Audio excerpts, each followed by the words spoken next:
And welcome once again to the Liberty Lounge. We're about to do the alliteration thing. We talk about firearms, faith, freedom, and fun.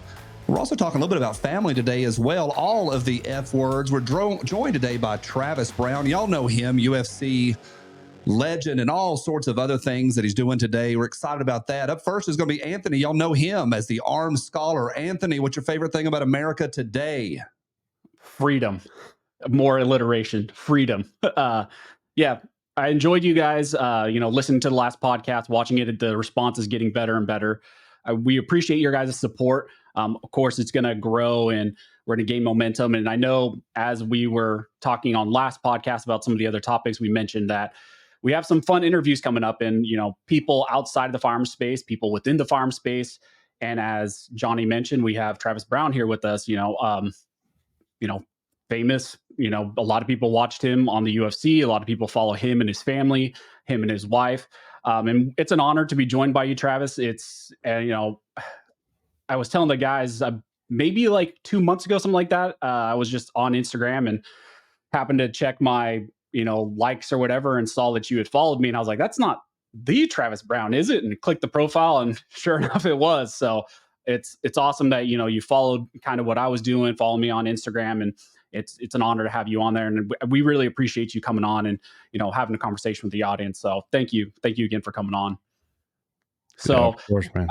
I think we just kind of want to jump into it, just start to have a conversation. Can you give, maybe audience members who don't know who you are, give a little bit of background about you, where you're born, a little bit of your upbringing, and then I guess we can transition a little bit into, your earlier career. And I know we got a lot of other things we want to talk about, but, Sure. Just quick background on who you are. Yeah, so my name's Travis Browne. I was born in Honolulu, Hawaii.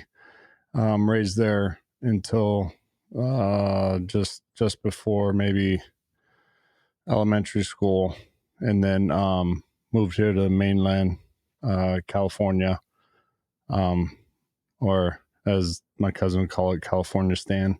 We'll get into that. I feel your pain. Yeah. And then went to school here. I was a basketball player growing up. Unfortunately, school really wasn't for me. So in college, I did 1 year of college, played junior basketball for them. Just kind of stopped going because school wasn't for me. And I just kind of had that regret of not being an athlete, So fast forward until maybe like 9 years. So I was 27 when I started doing jiu-jitsu, and then started doing jiu-jitsu. It's like the gateway martial arts into MMA, and started getting punched in the face for a living. Did that for nearly years, and been out of the Octagon now for 7 years. So, and been ranching. Ranching, yes. Yeah. Yeah, we'll jump into that. I just actually wanted to ask. Oh, go ahead, Jared. Right. I was going to say, as somebody who is from the Boston area like Dana, what is it like working for Dana White? Dude, it's an amazing experience. He's an incredible inspiration to people that are around him. And if you don't see that from him, then there's something wrong with you. He is the American dream, right? Like look at what that guy is able to accomplish. Like, he is what people strive for. He took this company that was going broke. It was going under. Yep. I understand $1 million is a lot of money, right? He got investors. He did all this stuff. He put himself as the face of the company, and he ran that thing until now it's worth billions and billions of dollars. So, and he sacrificed so much. When you want to talk about entrepreneurship and what it takes and the sacrifices it takes, family time, birthdays, holidays, all this kind of stuff, to hang out with a bunch of dumbass fighters that probably don't give him enough credit. You know what I mean? Yeah. Because that guy's built an industry. He built MMA pretty much. When you really start looking at it, the UFC is the top of the mountain, right? Back in 2013, I was a free agent after I fought Josh Barnett. I could have gone anywhere and I could have gotten serious money. Like I had offers for over $1 million a fight and all that kind of stuff. I stayed with the UFC because that's where the best of the best are. And I wasn't in it necessarily for a paycheck. I was in it to challenge myself and to be the best fighter I could be. So, and he created that environment. You know what I mean? Speaking of the best, Travis, you have faced some scary grown men. Now, we're on the outside looking in. Yeah. You're standing there in the middle of it with dripping, sweaty beasts coming at you from the living room, from the comfort of my easy chair. You faced Arlovsky in the smack middle of Arlovsky, that tear that he did, and he was frightening. Travis, he was honest to goodness, at least from my couch, he was frightening. How was it standing across the ring? Was he as scary in person, at least as I felt from the safety of my home? No, actually, me and him are buddies. So it was one of those things. You know, you want to talk about all these guys coming at you that are beasts and all that kind of stuff, but I'm not a little pussycat myself. You know what I'm saying? So you have to have that belief in yourself. So when you're looking across that cage, you can't be like, oh my gosh, this guy, he looks mean. He looks nasty. He's going to eat me up and all this kind of stuff. You go in there with an attitude of like, I'm going to mess this guy up. This guy doesn't know what's coming for him. He signed on the dotted line. He was wrong for doing that. He's the reason. So when I would go into a fight, those guys, my opponents, would be the reason why I'd miss my kids' birthdays, why I'd miss Christmas, why I'd miss Thanksgiving, is because that son of a bitch across the cage for me is the one that signed on the dotted line, and he wants to test me. So that was the mentality that I had. You can't go into it thinking, oh, this guy's big, bad, and he's going to beat me up. Yeah, which is interesting. Arlovsky's a sissy, though, man. Honestly, I wouldn't say a sissy, but he's such a nice guy. He is such a nice guy that I'm like, he acts all tough, and you'll see if you guys ever see us together. I'm always calling him on his shit because he acts all tough, and I'm like, dude, come on, stop. You know, you love it. You like me. Come on. And I'll give him a hug or something. He's like, stop it. Like, easy, my little Russian. He's like, I'm not Russian. I'm Belarusian. I'm like, oh, it's the same thing, dude. So, you know, me and him have that back and forth. So to me, he's not like a scary dude. You know what I mean? I stepped in there against a friend. I lost the fight. You know, I think there's a clip of it going around where he's like, man, I'm so sorry after the fight. And I was like, dude, don't you ever effing apologize, man. I was like, this is our job. This is what we were bred to do. This is what we were born to do. And so don't ever apologize. You were doing your job and I was doing mine. If I could have knocked you out, I would have. You know what I mean? And I didn't hold back. So I don't think people understand, like, I don't need to hate you to punch you. You know what I mean? And that's the thing. And I guess we can get into it a little bit later on, but there's people out there, you know, there's a difference between somebody being harmless and somebody being peaceful, you know, and there's a big difference between the two. And, you know, I like to think of myself as a peaceful individual. Yeah, which that's an interesting point because I know us in the circles we've run, we have had the luxury of meeting some pretty well-known UFC fighters, Chuck Liddell, Junior Dos Santos, Josh Barnett. I've got to meet most of those guys and have pretty good. I mean, Dos Santos, I got to have probably 2-hour-long conversation with him at a bar, and same thing with Chuck Liddell. And even though they're the scariest people on planet who could probably destroy you, most of the times they're the nicest people, which is that you said it's that interesting distinction between they're peaceful in the moment, but it doesn't mean they're, you know, pacifist or they can't do harm if they need to. I wanted to jump back to something you had mentioned earlier. You said, you know, you started doing jiu-jitsu at age 27 and that kind of sprungboarded you into, you know, doing MMA. Back when you were 27, you know, what time frame is that? Because, you know, depending on when that is, that's still early UFC. Did you think it would become what it is now and you would be where you are now? Because, you know, just even flashbacking 10, 15 years ago, the UFC definitely, it wasn't what it was now. Now it's scaling every single year. Yeah. So I would say that I started doing jiu-jitsu maybe 22 or 2008. I had my first MMA fight 2009, and then I was signed by the UFC in 2010. So like at that time, I remember sitting on the couch watching Tim Sylvia against Rico Rodriguez and watching those guys and thinking that Rico was scary because of the ground game, and I didn't understand that. But as far as Tim Sylvia, I mean, he's a big dude. He was 6'8", 6'9", something like that. I mean, 265, and he had reach and everything, but he was not athletic. And I remember looking at him and thinking to myself, dude, like, I'm 6'7". I'm only an inch shorter than him. I'm a big dude. I'm a tough guy. I know I can fight.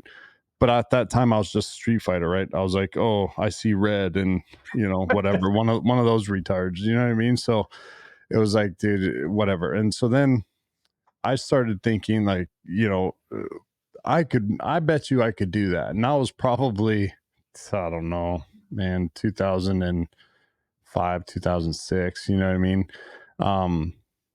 And then my buddy I was a basketball player, like I had mentioned before. My buddy, his name's Dustin. He would say, let me show you how to do an arm bar. And I'll be like, okay, whatever. And he'd like lay on his back and put his legs up. I'm like, what are you doing? Get in my guard, like, bro. Come here, get in my guard. And we're like on the basketball court. And I'm like, no, dude, I'm not going to do that. That's wrong on so many, this is early 2000s. So I'm like, no, bro, like I'm way too cool for that.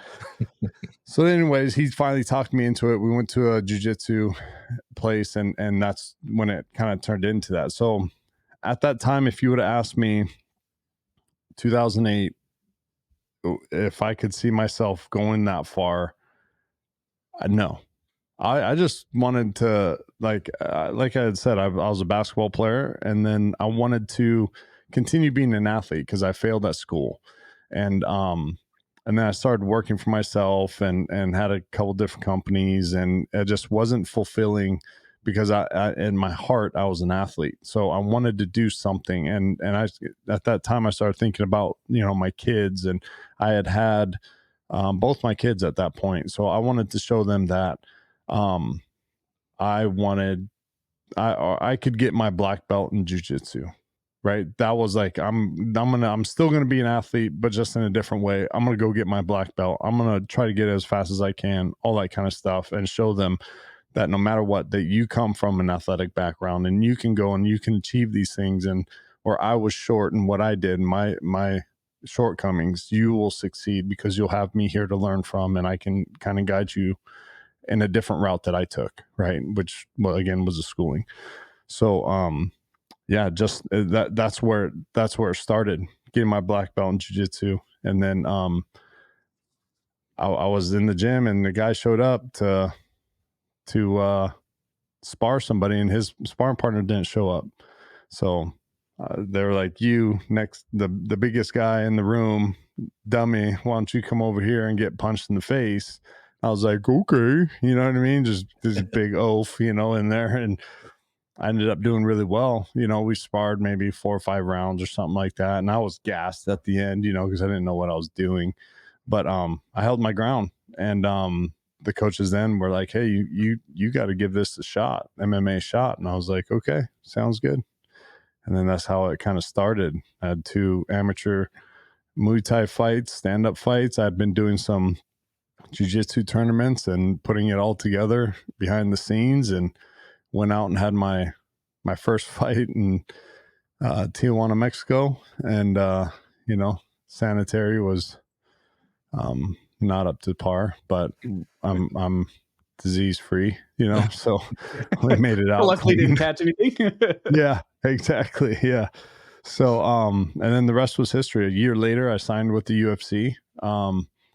And 2-3 years after that, I was ranked 3rd in the world. So that was it was a fast, quick ride, a lot of work, a lot of sacrifices, but it was definitely worth it. So you hear so often with elite athletes like yourself, like the hardest decision is to know when to say when, right? When to walk away and to do the family thing. And maybe if you could, for the folks who are listening out there who followed your career, maybe give them a little bit of an insight. Like, when did you know when?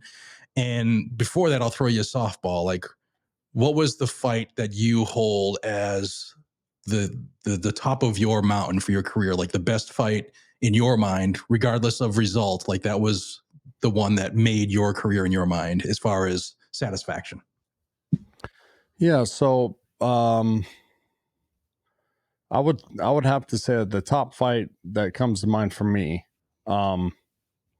there's actually two of them back to back. It was in 2013. I had fought Alistair Overeem, and then I fought Josh Barnett. So back to back. August, I fought Alistair. At that point, that was the biggest fight of my career. Right. Great fight too. Yeah. Thank you. Go out there and knock him out. First round, I got my butt kicked. I did. That dude has like heat-seeking knees and would hit me in the same spot with those damn knees over and over again. And so like the first one was like, okay, I felt that. Second one was like, okay, it's starting to do damage. Third one is like, oh, I can start feeling my stomach starting to hurt. Fourth one is like, okay, that took some wind out of me. The fifth one is like, okay, fine. Okay, stop. And then the sixth one, it was like, oh, can't breathe. And my body was shutting down. But it was in like the same spot every single time. And that was so amazing to me. It was ridiculous. And then but anyways, I got up, knocked him out. A few months later, they call me up and they want me to fight Josh Barnett. And at that time I was like, dude, like, hell yeah. This guy, Josh Barnett, is a freaking legend. He was the champ in the UFC back in the early days. He's a monster, I would love to prove myself against him. He's actually a friend of mine now, and we talk, time to time, and I actually go train with him still, stuff like that. But at the time I didn't know him, right? We were strangers, and fought him. I had an amazing showing, knocked him out in like a minute. And that right there to me was like, man, I belong here, and after that, my career kind of went up and down a little bit for a few years. Towards the end, and you asked me when do you know? And I would say I still don't know, because I'm honestly, I'm still under contract. And cool. So it's one of those things where, at that time my kids were 9 and 10, and it was time for me to be home for them. And, I was talking with them, and, I asked them, I said, boys, what do you think about me fighting and stuff like that? And they're like, Dad, we really miss you. And I said, because I would leave. So I didn't have a normal situation where I'd live at home when I would be in fight camp. I would leave for 8 to 10 weeks at a time. So if I fought twice a year, I'd be gone for 4 or 5 months out of the year. If I fought 3 times a year, I'd be gone for 6, 7 months out of the year. Mm-hmm. Right. So it was taxing on my family. And so at that time, and I'm looking at them starting to grow to be young men, and seeing, just the world at that time and the direction it was going. And I wanted to be home with my kids. That was part of it. I wanted to be home. They wanted me to be home. Am I going to continue? I'm coming off a 4-fight losing streak, right? Like my head's just not in it. It's time for me to step up and just be a dad, and that was the decision I made. So again, when you ask, when do you know it's time? You don't. I still feel like I want to get out there. I'm 41 years old, and I wouldn't put it past me to come out and have another couple fights and, go out one way or another. But that's because my boys are now 16, 17 years old. I kind of got them over that hump. I could set up a situation here where I could still live here at the house and be here for them and train and do a full camp here and all that kind of stuff. My resources are a little bit better now. So it's like, man, do we give it a shot? Like what do I, or do I not? So I don't know. I can't give you an answer. Can I say selfishly as a fan? Yes, I would love to see that. I would watch that immediately. It's interesting for that. I want to give you a quick shout out as a father of four. Who my career, I was a cop for 24 years. It took me away. I missed all the birthdays. I missed everything you can imagine. And for you to put the family first, brother, congratulations. Not a lot of people do that. You'd made the right decision. So, don't ever feel you didn't, because the fact that they had their parents there when they needed them the most in their life, it's only going to pay dividends. So good on you. But yeah, like Anthony said, we would all be right there, ready to go to watch the next fight. Yeah, appreciate that, man. A lot of that stuff is in consideration. Sorry, I cut you off. One of the things about your career that I find a little bit enigmatic, which I think is fantastic, I think you are one of the rare guys to be able to stand at your size, to be able to stand and to grapple as well. You've had multiple KOs of the night, but also submission of the night. And that's an interesting 1-2 package. I think your career, looking at it, I mean, in your mid-20s, you go from never having formally fought, you were a street fighter, to a pro in less than a year. At least that's what the press says about you. And I think that's fantastic. Those lessons that you learned, ground, standing, also on the business side, you're also having to be an entrepreneur and deal with your own career from a businessman and doing all the things like media and those kind of things you've done. As you've moved into this half of your life, what lessons have you learned from the ring that are helping you out now with what you're doing with charity and what you're doing with agriculture? How is that translated over to today? People don't realize, but they watched me grow up in front of them, in front of the UFC. At the age of 27, you're still a kid, or at least I was. You know what I mean? And I had 2 young children of my own. I was still learning how to navigate life in general.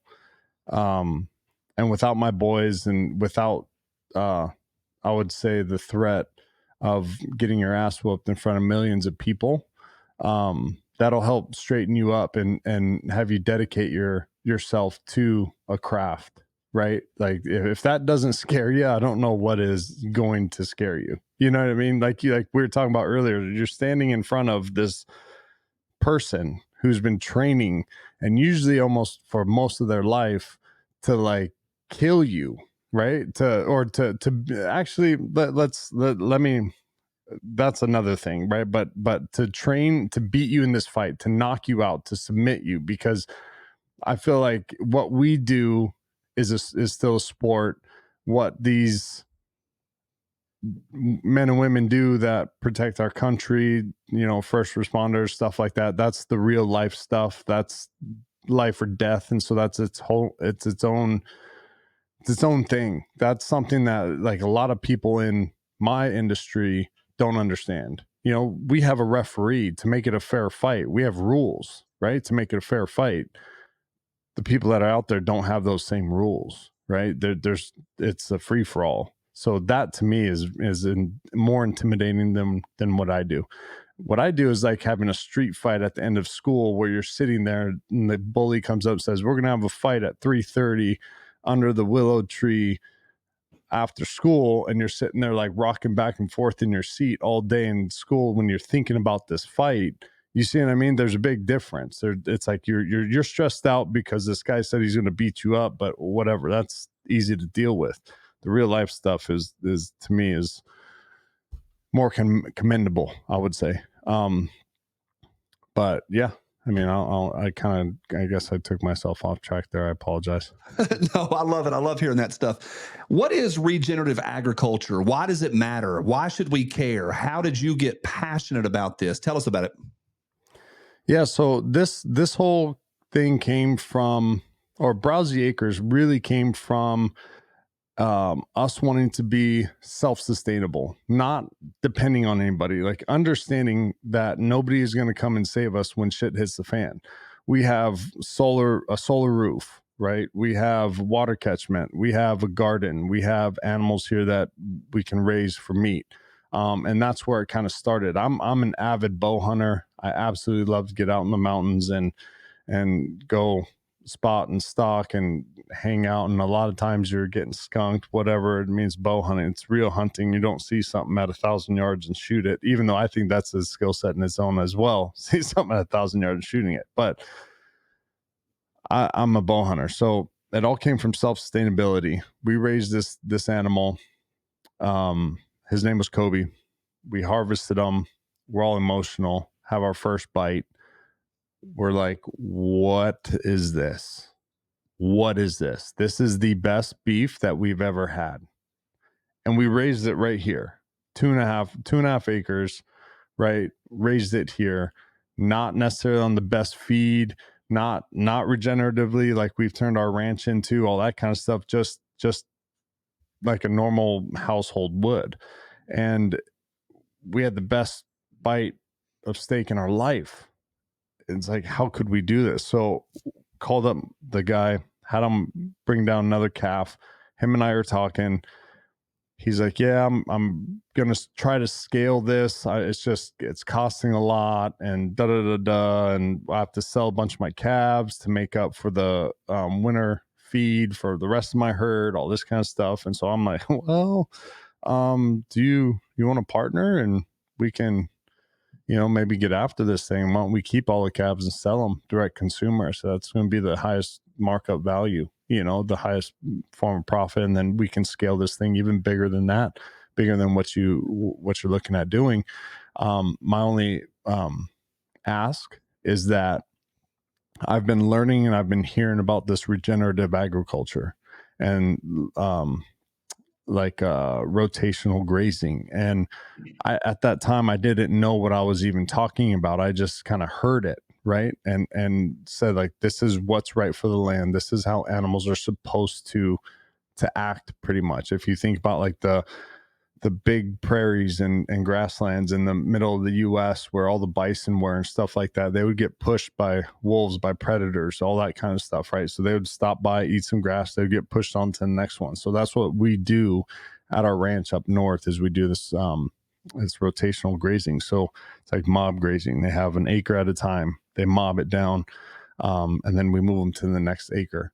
So it's this process that mimics nature. It's actually going kind of reversing the clock, getting out of the commercial industry and all the corn and all the bad additives, right? We still feed a grain, but it's a diverse blend of grains that we feed. It's not a single corn that we feed only or something like that. And we also do a lot of things differently, like raise them out to 28 to 33 months. There's natural unsaturated fatty acids that develop as they get older and all that kind of stuff. And for people that don't know, that's the healthy kind of fat. It's a healthy animal fat that you want to take in. Has a lower melting point than your body, so it's not the kind that's going to get clogged up in your arteries and all that kind of good stuff.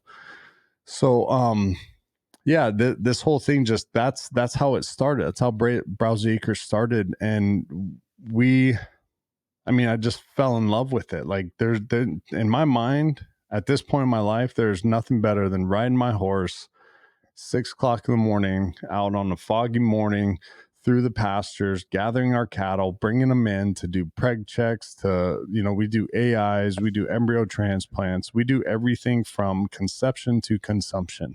So that animal does not leave our ranch until it goes to harvest. That way we know every input that goes into that animal. And it's a sense of like owning and knowing where your food comes from, both from what they're getting fed, but also how the animal is treated, right? These animals are allowed to be cows. They're not stuffed into these little barns that are in these super small stalls and just force fed stuff. It's like our animals are happy. We let them be cows, we let them be chickens, and that's our idea. And also, not only that, but it puts so many inputs back into the soil. It actually becomes a carbon sink. So all the climate change people talking about how cows and destroying the world and all that kind of stuff. It's like, shut up. It's not the animal, it's how they're raised. You know what I mean? It's like, I don't know what to tell you. I could kind of go off about that one with climate change and vegans and stuff. Like I don't have a lot of patience. You know what I mean?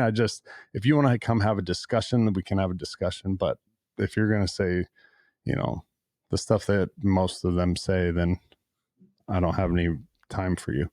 But the regenerative agriculture is the way to go. And our steaks, our meat, our product is really, it's because of that. It's because of how we raise them and the inputs we give them. So I kind of want to take a quick step back.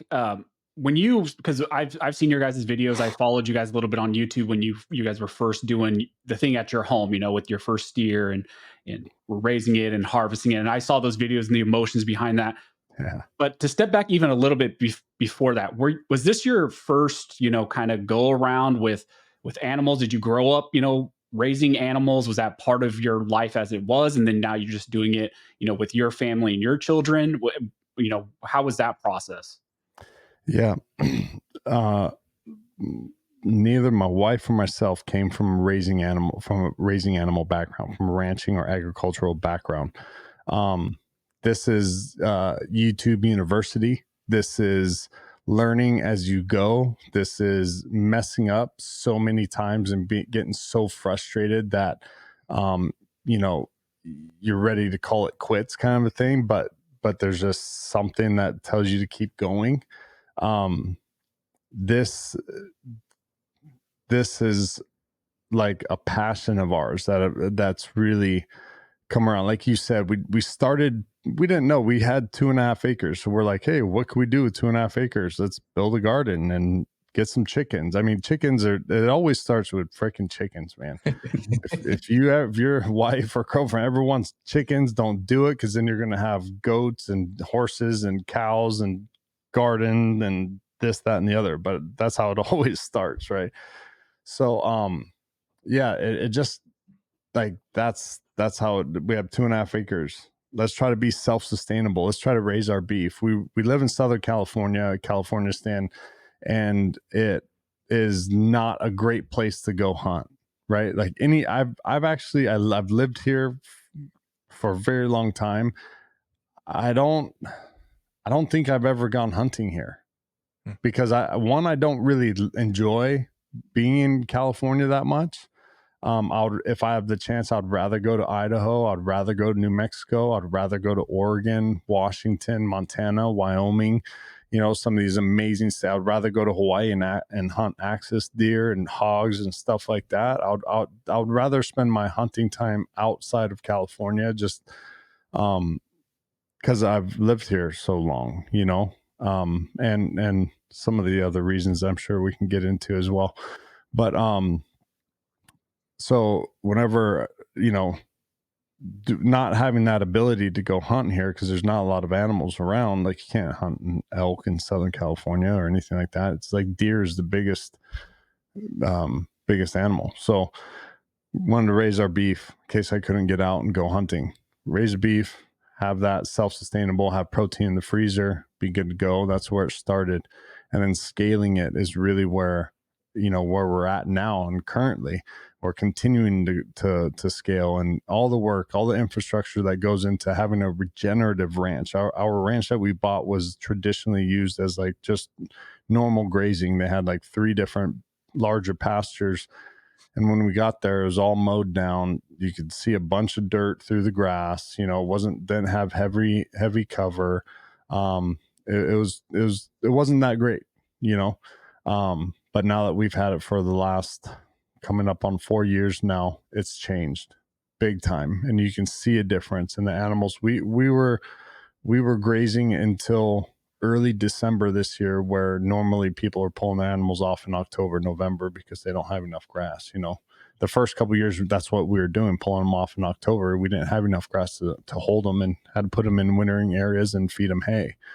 So just in the last few years, we were able to extend our grazing periods quite a bit.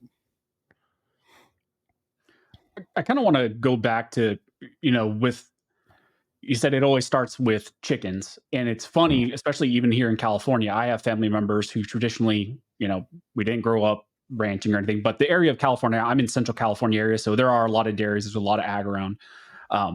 And a lot of people are now random people who maybe are not of the political persuasion you would assume, are now moving to kind of self-sustaining. They're getting those chickens starting to, dip their toes in that. Mhm. And as our culture is developing in a very interesting way, or our politics are developing in a very interesting way, you're seeing a lot of people moving towards prepping, self-sustaining. So, from someone who kind of learned it as you went and learned from YouTube, what advice would you give someone if they're trying to be self-sufficient for the first time? Do you just start with chickens and learn Yeah. as you go? Definitely start with chickens. Chickens are such a great source of food. They give you eggs, and then they can also give you meat, right? And that's where we started. And it doesn't take much to keep them. You got to build an enclosure, give them food and water, but they'll start producing about 6 months after their chicks. 6 months later, they start producing eggs, and also look into the type of chickens that you get and all that kind of stuff. And if you wanted to venture into meat goats or sheep for, lamb and stuff like that, those are also pretty easy keepers. Cattle, I would say, is probably one of the harder ones because you need a little bit more space, right? But man, it's so easy to be self-sufficient in these ways, and build yourself a small garden, even if it's one little thing in the back on your patio, and you're growing tomatoes. It's like, man, have pride with that. You'll taste the difference, and that's what will scare you and make you break up with your grocery store. When you start growing stuff for yourself, and a tomato tastes like a freaking tomato, you know what I mean? Like, and it's like so much better. It's so much better. Same thing with our beef. Now that we raise, that was the story of Kobe. Like, we raised this animal, he was fed a good diet, and he turned out amazing. It really gave us that inspiration. And one of the things that we also want to do with our platform, and who my wife and I am, we want to make ranching, agriculture, getting your hands dirty, getting your pants dirty. We want to make that like cool again. People have lost that. Everybody, like, the number one thing people want to do is be an influencer, right? An influencer of what? Yeah. You know what I mean? You don't Like want to be an gaming influencer, people. No, but what I mean? Not a social media influencer. Like, I want to influence. The only kind of influence I want to get is I want people to get outside more. I want them to get their hands dirty, put some soil in your hands, work with some animals, get on a horse, go out, ride your ATV, like, be outside, be active. Don't be sedentary like these days, and sit behind a TV or a phone or a computer all day long. It's like, get out and live your life. You only have this one life. There's so much out there to experience. And one of the things we want to do, and I'd start saying it earlier, is no better feeling than me on a horse when it's foggy, going and gathering my cows in this beautiful pasture. And it's just like, you can breathe the clean air, you can feel it, you're having an amazing time. It's a beautiful background. Where else would I rather be? My family's with me. What? I want nothing more. Travis, you mentioned Kobe, a cow that has been, I believe, has been eaten at some point. Yeah. But is he still around? Is Kobe still around with us? Is he still around, or has he already been under the table? Oh, he was our first one. He was our first Here's one. the deal. I am a lover, not a fighter. I am a softie. And I know you on some level are soft as well on the inside. You have feelings. Here's my challenge. 1 week ago, I bought 1 acre of land, and I have sat for the last week watching YouTube videos. I grew up, I've eaten what I've hunted. I've eaten what I've fished. I have sent animals to be with Jesus and then eaten them. However, a lot of the things I'm reading are saying to get meat rabbits. And so I've been watching about meat rabbits, and they're so fuzzy. And I'm like, once you give them a name, how am I supposed to send that to be with Jesus? And then when I get over to y'all's website, brouseyacres.com, and read about what y'all are doing, Travis, we got to have a talk about this. You name them, you put them on YouTube, and then you eat them. Brother, how do you do it? Yeah, well, they're not named like Carl or Steve or something. They're usually named after after a cut of beef. It's like, hey, go get Porter out of the fridge, you know. Go get a couple New Yorks from Porter. Go get a couple of ground from Kobe. Go get, you know, a steak from Bavette or whatever. It's You're an easier animal. to do it when you do it like that. You know what I mean? It You really gotta is. repent. 'Cause then, you know, then what'll have to happen? It'll be like, hey, go get a couple pounds of ground, you know, from that one guy that we harvested from number 37. And then the kids are gonna be like, well, where's that one at? Or da da da da. And it's like, oh, it's in the right side of the third freezer on the left. And you know what I mean? It's like, it's easier just to give them a name, especially when you, like, we have a calf right now named Brisket, another one named Chucky for like Chuck Eye, you know, for like Chuck roast or whatever. It's just a big front shoulder. Yeah. So Yeah, I can't do it, Travis, and I don't know how you do it. Although anybody that visits your website, they're going to be able to see these sad animals that they're beautiful. But my Lord in heaven, I have no problem with subduing the earth and harvesting what the Lord has given us. But once you give it a name, it's all fuzzy. Jared, where are you at with the fuzzy animals? I've never been part of. I've always been told don't name them. And when I first started watching y'all's YouTube years ago, and I remember the story of the first one, and I was like, well, he named it. There's no way. Maybe it's just going to be the kids are going to be experiencing this one. And then the kids are going to be experiencing therapy. That's what they're going to be experiencing. But it works. So are you going to be naming your rabbits, your meat rabbits? Nope. No names. Oh. Number 12. We're eating number 12 tonight. There you go. Give them numbers. That's all right too. I mean, you know, that was my compromise to my wife, who was giving them all names, and I was like, babe, we can't do that. Like, you know, our cows, right? Our cows, our females that have calves and stuff like that. We'll name them because they're not gonna. We don't really eat those. You know what I mean? But I was like, babe, anything that we're gonna eat, I said, has to have like some kind of food name to it. You know what I mean? Call it sausage, call it whatever you want to call it, gumbo, call it something, right? But we're gonna eat it, and we have to get a food name. So that was my compromise. Travis, I have a rule in my life that if I see Wagyu on a menu, I order it. I don't care. I don't look at the price. I order it because it's kind of hard to come by, at least here in East Tennessee.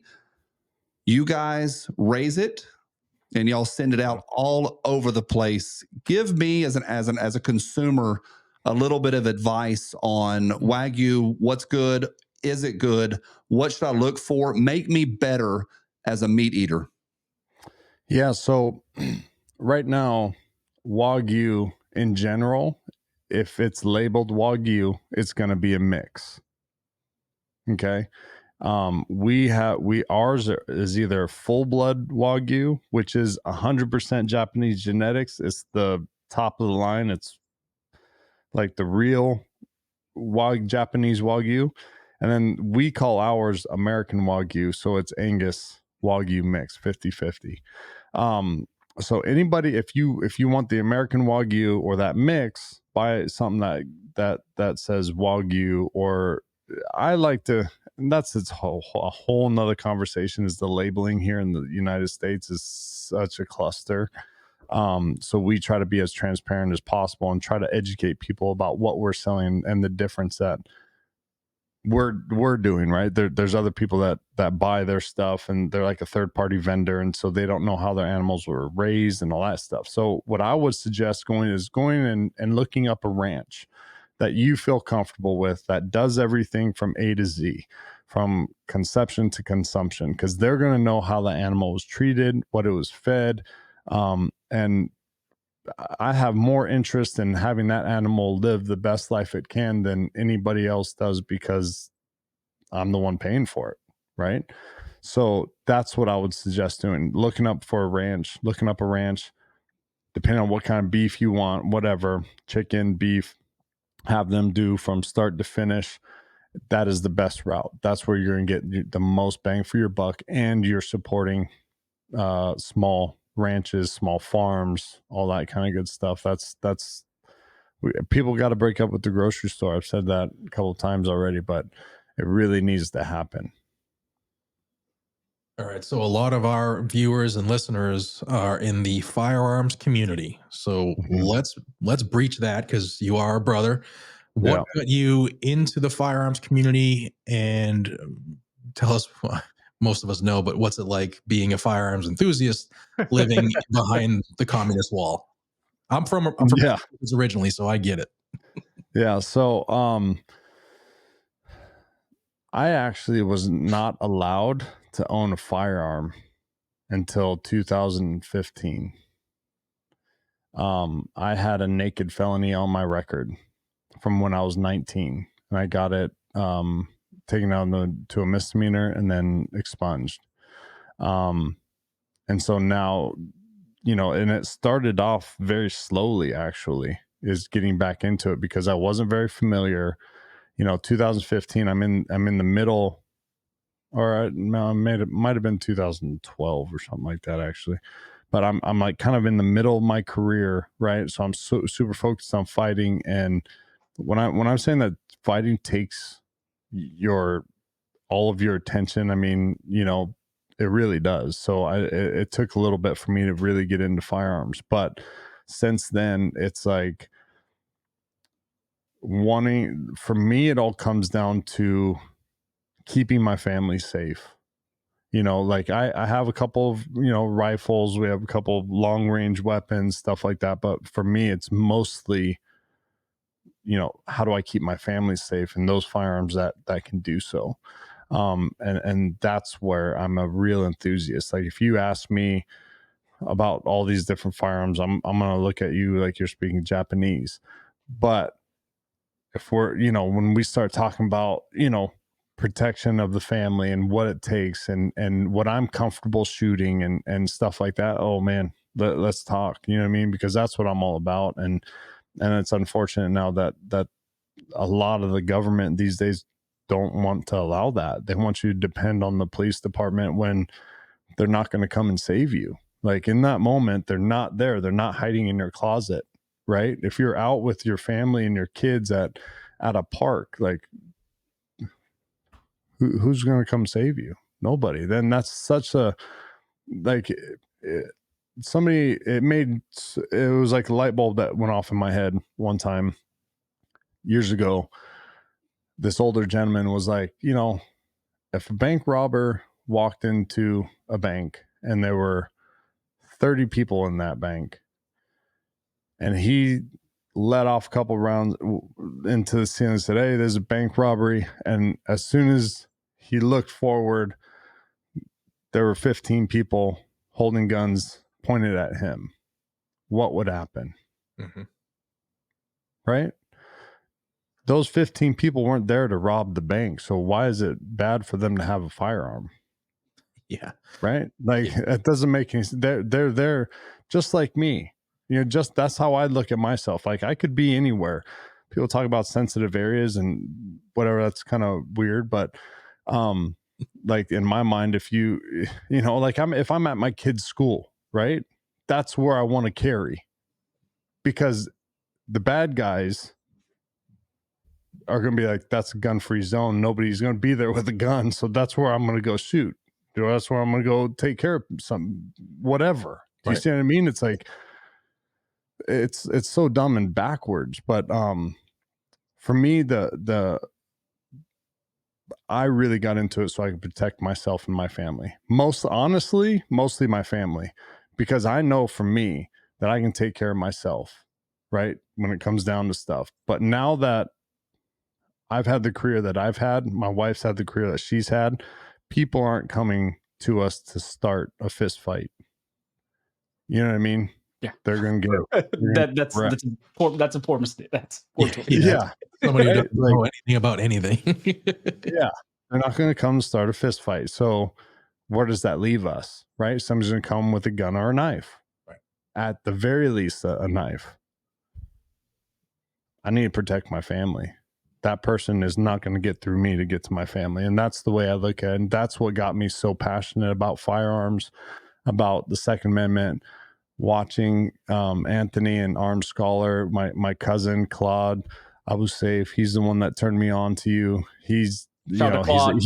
Yeah, shout out to Claude. Yeah, he would seriously send me, like, I can go through my text, but video after video, he's like, "You're so stoked." He's like, "Freaking California stands going down."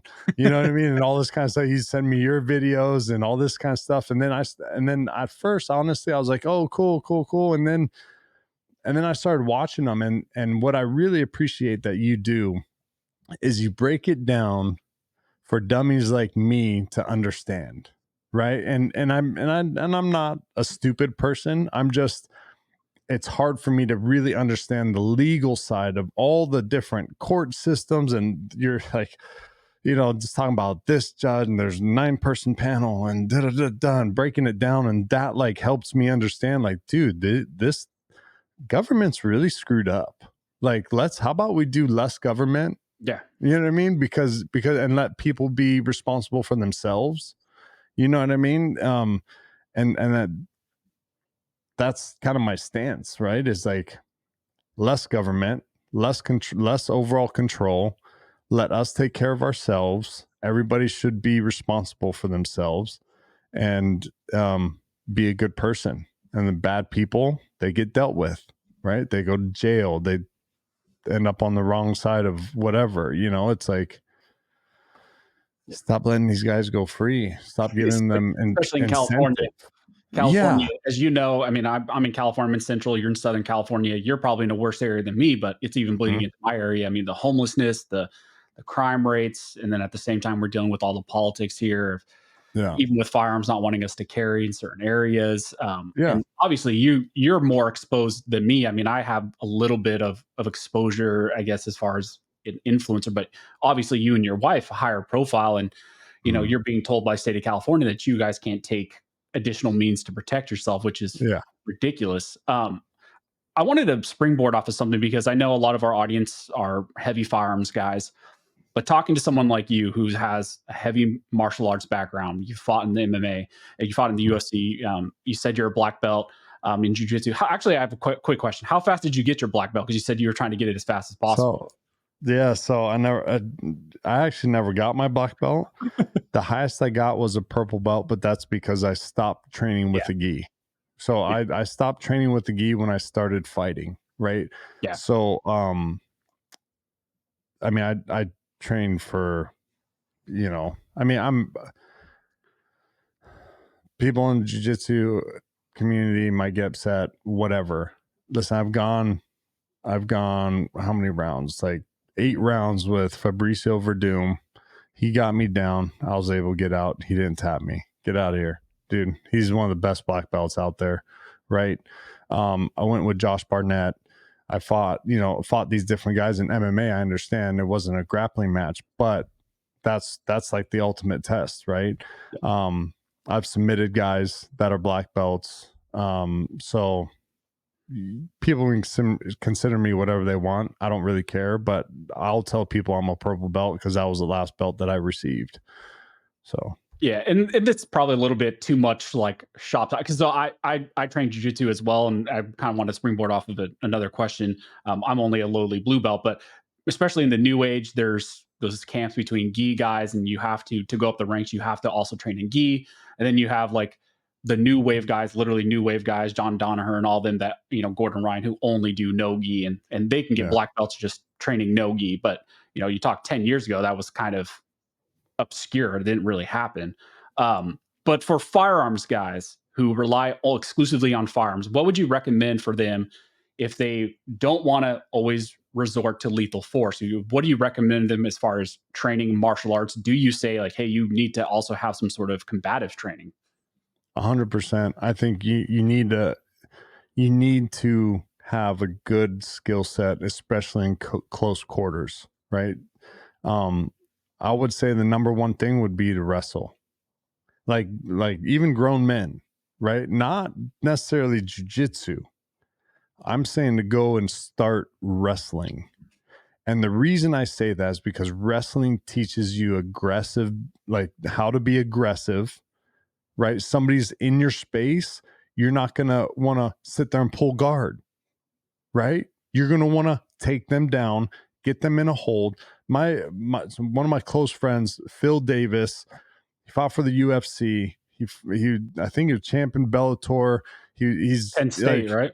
Yeah, Penn State, yeah, national champion. That guy used to roll me up like a freaking pretzel, dude.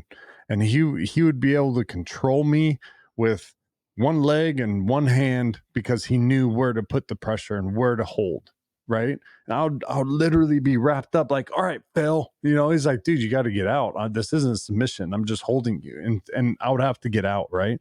And he would just frustrate the hell out of me. But wrestling first, it teaches you a sense of control. It teaches you how to stay on top, how to get on top and how to stay on top. You never want your back on the ground, right? Especially if you have a firearm.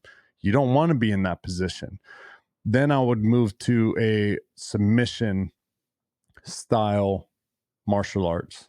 That way, if you didn't want to be lethal, you could literally rip somebody's shoulder out or tear up their ankle or both ankles so they couldn't run away, kind of a thing, right? It's like there's or you could just hold them until the cops got there, or whatever you really wanted to do. But I would say wrestling first teaches that ability to take somebody down and be on top and stay on top, and then submission.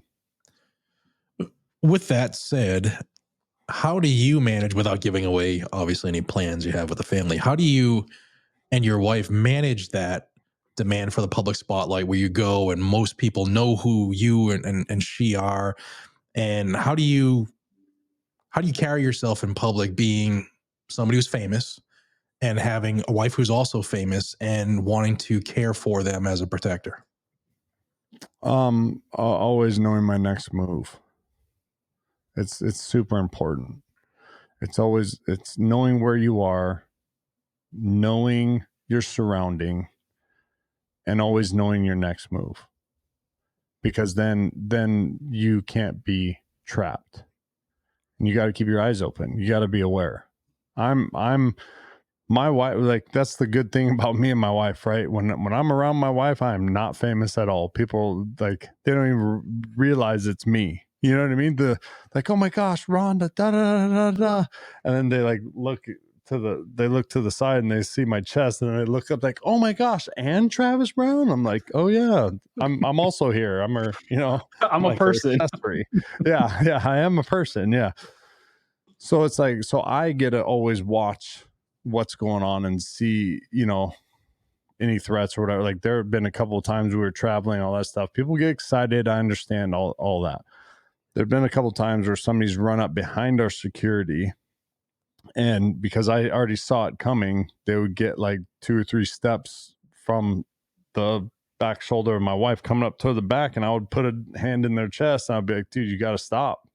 You know what I mean? And they're like, oh my gosh. And they, now I kind of look like I'm, being a little bit extra, but I don't care because this is my wife. This is my family. These are my kids. And so it's like, I'm there to protect them. But yeah, being vigilant. I think one of the things that I really want to go do is train with Tim Kennedy, Sheepdog Response. I think what they're doing is amazing. I think they're really helping people, giving them the tools to be successful in those situations, to always be aware. And you have to plan. You have to understand what you're getting yourself into. For more information on Brousey Acres, y'all can check them out at browseyacres.com. I Googled it. It popped right up. So if you don't know how to spell Brousey, I bet you can figure it out. This is the Liberty Lounge, where we talk about all the F words: firearms, fun, freedom, faith, family, and today is fighting. We've been joined with Travis Browne from BJJ to Muay Thai, Bellator, UFC. He's punched pride guys in the side of the head, and now he's a cowboy baby. Travis Browne, what is next for you and Rhonda?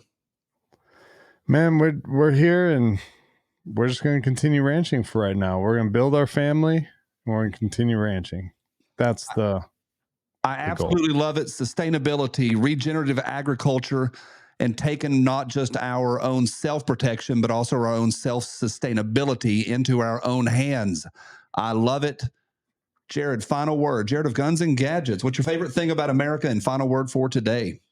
favorite thing about America is we're free, and we get to defend ourselves and defend this country if ever it comes down to it.